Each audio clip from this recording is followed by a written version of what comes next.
guys, it's me, Shaq Prof, and welcome back sa ating basic Java tutorial series. And ang lesson natin for today is all about nested if-else. So ano pa inaantay natin? Let's go!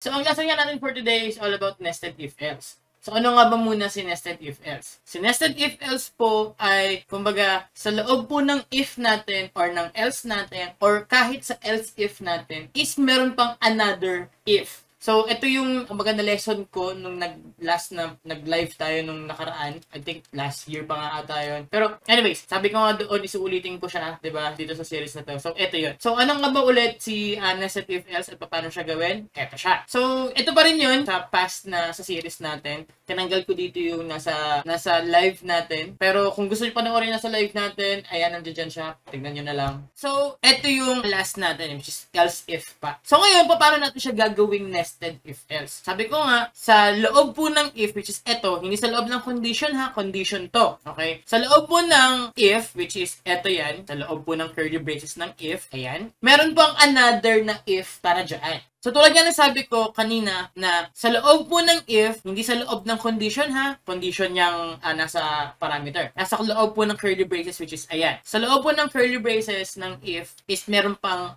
if sa loob, okay? At sabi ko nga, pwede rin sa else if or pwede rin dito sa else. At paano yun? Sige, ganito. Palitan muna natin tong has balot, has peno, tsaka has chicharon. Palitan natin, gawin natin gatas. Alagay natin dyan is has milk, tapos palitan natin yung has penoy, sugar. So, ayan. Has milk, tas has sugar. Tapos ito, yung chicharon, palitan natin, siguro gawin na lang natin tong salt. Ay, mali. Has salt pala. Has salt, and ito is has sugar. Okay? Siyempre ito, papalitan din natin, gagawin natin has milk. Then ito ay has sugar. Then, ito is has salt. So, ayan. Tapos, ito, patanggalin muna natin to. Itong uwi ka na lang, same pa rin niya. Pero ito, tanggalin muna natin. Okay? So, ngayon, pag meron daw tayong gatas, okay, pag binasa natin yan, if meron tayong gatas, syempre, bibili tayo ng gatas, diba? Kaso, inutusan ka ng nanay mo. So, ganito. Ang sabi na, bili ka ng gatas. Kung meron gatas, tignan mo kung may follow-up yung mother nyo or yung mama nyo na once na nag-true yung unang condition niya or yung unang utos niya, may kasunod na condition kang gagawin. So, ulitin natin. Na, bili ka ng gatas. Kung merong gatas, tignan mo kung merong evap. Okay? Kung merong evap, bilhin mo. Kung wala, condense na lang. So, anong idadagdag natin dito sa condition natin? Ang idadagdag natin dito sa condition natin is, check natin kung merong evap. So, dito, maglalagay tayo ng boolean has evap is equal. Siguro, for now, gawin natin true. Dito, ang gagawin natin is, tanggalin muna natin to. Okay, tanggalin muna natin. Para hindi tayo malito. Okay. Another if ulit siya. At ang lalagay natin dyan is has evap. Then, system.out.print ln or line. Lagyan natin dyan is by evap milk. Pero kung wala daw, which is else, hindi naman sinabi ng nanay niya na, pero kung wala, tignan mo na lang kung hindi naman niya sinabing ganun. So, else, ang gawin natin dito is by condensed milk. Diba? By condensed milk. Okay? Baka malito kayo Baka sabihin nyo, sir, bakit po hindi tayo maglalagay kung meron bang condensed milk? Kasi, doon sa utos, di ba, sinabi ng mother mo na titignan mo lang kung merong evap. Hindi naman niya sinabi na kung walang evap or kung merong evap, bili ka. Pero kung walang evap, tignan mo kung merong condensed milk. Hindi naman niya sinabing ganun. Ang sabi niya lang, kung walang evap na milk, condense na lang. Di ba? So, ganyan. Titignan mo kung merong gatas. Kung walang gatas, asukal na lang daw. Ganito. So, ito pa, balik tayo dun sa utos. Na, tignan mo kung merong gatas. Or, na, bili ka ng gatas. Kung merong gatas, tignan mo kung merong evap na gatas. Kung meron, bili ka. Kung wala, condense na lang. Kung walang gatas, balik tayo dito. Kasi has milk na siya. Kung wala namang gatas, bili ka na lang ng asukal. Okay? Di ba nakita na-analyze niyo yung transition na kung walang gatas, ibig sabihin, hindi na about dito sa evap yun. About na sa gatas. Okay? Na kapag wala to gatas, asukal na lang. Marami kasi nalilito na pag may kasunod na condition, nilalagay sa loob ng if na condition. Hindi ganun. Again, wag natin pahirapan yung sarili natin. I-analyze natin siya based sa real life kung paano yung nangyayari mismo yung sinasabi na logic or na condition. Okay? So, kung may gatas daw, ulitin ko lang, kung may gatas, bili ka na, tignan mo kung may evap. Kung walang evap, condensed milk na lang yung bibilin mo. Okay? Dito, Sa pangalawa, ang sabi, kung wala namang gatas, tignan mo kung merong asukal. Kung merong asukal, tignan mo kung merong brown sugar. Kung merong brown sugar, bili ka ng brown sugar. Pero kung walang brown sugar, washed sugar na lang. Tapos, may kasunod pa. Tapusin na natin yung condition. Kung wala namang asukal, tignan mo na lang kung merong asin. Eto siya, okay? Kung merong asin, tignan mo kung may rock salt. Kung merong rock salt, bili ka ng rock salt. Kung walang rock salt, iodized salt na lang. Okay? Tapos, kung wala yung lahat ng yun, uwi ka na lang. Okay? So, gawin natin siya. So, dito sa milk, tapos na. Tapos na tayo. Okay? Na kapag meron daw gatas, bibilin mo is, titignan mo ngayon kung may evap. Kung merong evap, bibili ka ng evap na milk. Okay? Pero kung wala daw evap na milk, condensed milk na lang. Tapos, kung wala naman daw gatas, tignan mo na lang kung merong asukal. Then, kung merong asukal, check mo daw kung merong brown sugar. So, dito sa taas, mag-a-add pa tayo ng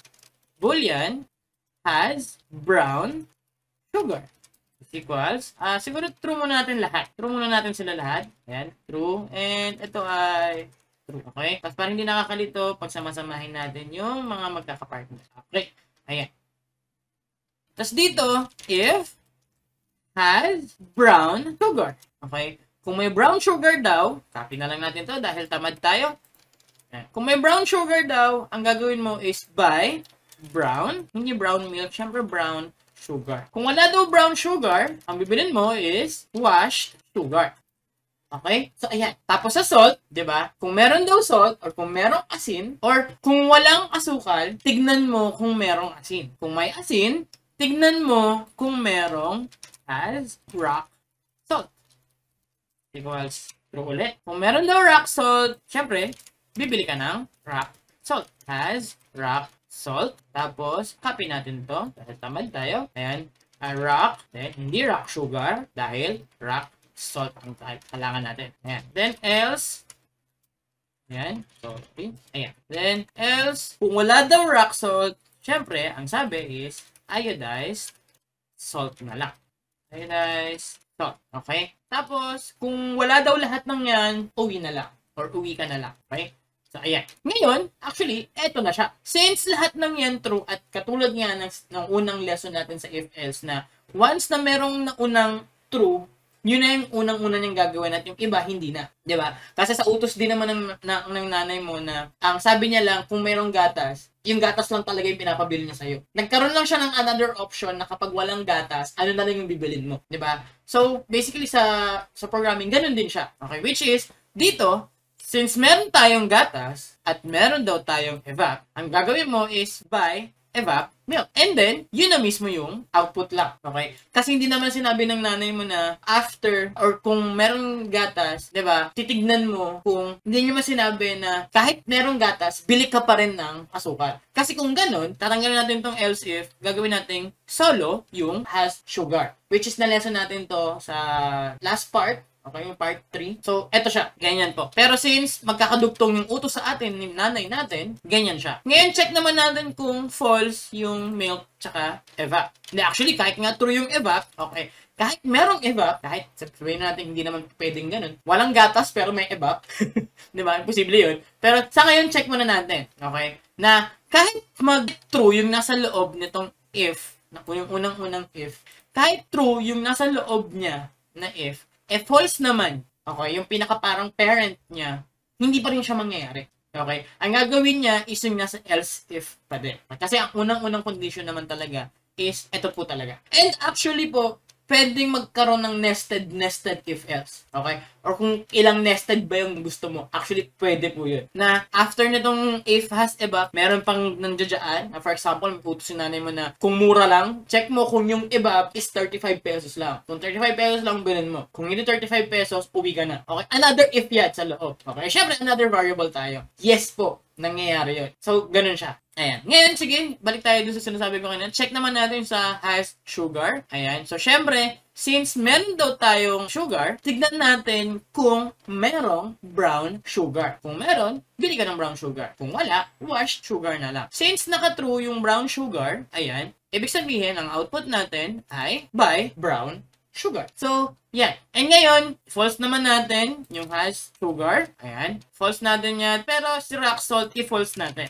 So ngayon, ang output niyan is of course, baka alam nyo na, si by iodized salt na lang. Hindi pala kasama yung similar out. Okay? Ang output niyan is si by iodized salt. Bakit? Kasi, yes, meron tayong or meron pong asin. Kaso, sabi ng nanay mo kanina, titignan mo kung merong rock salt. Kung meron daw rock salt yung bibilin mo. Pero kung walang rock salt, iodized salt na lang daw. Which is, wala nga tayong rock salt. Kasi, naka-false yung rock salt. Kaya, iodized salt po ang bibilin natin. Okay? Ngayon, paano kung lahat wala? So, false natin yan. Yung milk naka-false, yung sugar naka-false, at yung salt naka-false. Kung lahat ng yan naka-false, syempre, ang gagawin mo ay uuwi ka na lang. Okay? And, that's basically it. Ito po yung nilalaman lang ng nested if-else. And sabi ko nga, possible at pwede. Possible at pwede. Alam kong pagkapares lang yun. Pero yes po, ulitin ko. Possible na sa loob ng nested if-else ay may nested pa ulit na if-else. Yes po. And hindi lang po else yung pwede mong ilagay dyan. Pwede rin yung nested if-else and else if, pwede yun. Na sa loob nitong if na to is merong if and else if na kasama dyan. Okay? Kasi ngayon, tinry lang natin is if tsaka else lang. Pero pwedeng else if din. And sa loob nun, pwedeng sa loob ng isang else if doon, may if pa ulit. Pwede yon, nangyayari yon. Pero syempre, since alam nyo naman na yung background ng nested if else, syempre hindi na kayo masyadong malilito doon. Kasi again, sabi ko nga, tulad ng sinabi ko kanina, na para hindi tayo malito, itry natin siya i-analyze as reality. As a real life example. Okay? Kasi yun nga yung pinaka-ano natin yun nga yung pinaka-trademark nitong lesson na to. Na para hindi tayo mahirapan at para hindi tayo maguluhan, let's try to understand and analyze the situation or the logic sa real life experience or sa real life examples natin. Tulad nitong utos ng nanay mo na ginawa nating nested if-else. So, kung may question kayo, comment down nyo lang. Kung may suggestions kayo and may request kayo na i-lesson natin or parang maglagay tayo ng simple practices lang dito sa series natin. Sige po, kung may suggestion kayo, sabihin nyo lang. So, yun. Hanggang dito na lang yung lesson. And ang next lesson natin is eto na nga yung sinasabi ko sa inyo na logical operators, which is the and, or, at not. So, ayun. At lagi nyo tatandaan na ang programming is mahirap, pero isip tayo ng way para mas padali siya. Which is yung real life example nga. Okay, thank you po sa panonood. At hanggang sa susunod ulit. Thank you and bye!